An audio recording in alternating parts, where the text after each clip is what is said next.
আহা, জানলা খুলে দিলে শীতের সুন্দর সকালের রোদটা। কদিন ধরে শাশুড়ি মা বায়না করছিলেন আমাকে ছাদে নিয়ে চল, ছাদে নিয়ে চল। মায়ের 1 মাস হলো ব্রেন সার্জারি হয়েছে। ঈশ্বরের আশীর্বাদে আর তোমাদের সকলের ভালোবাসায় মা আজকে অনেক সুস্থ আছেন।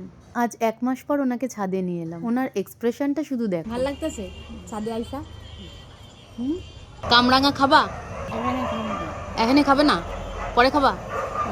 রোদের মধ্যে ভাল লাগতেছে? ওমা আমরা খাবা, আমরা খাবা? ভাবলাম আজকের তেল মাখানোটা ছাদেই হয়ে যাক, তাহলে বেশ মজা পাবে। বয়স হলে কিন্তু মা বাবারা ছোট হয়ে যায়, আর তখন আমরা হয়ে যাই তাদের গার্জিয়ান। আজ শনিবার নিরামিষ রান্না করেছি, এরপর মায়ের স্নান, তারপর খাওয়া। তোমাদের সবার ভালোবাসায় আজ এই দিনটা দেখতে পাচ্ছি।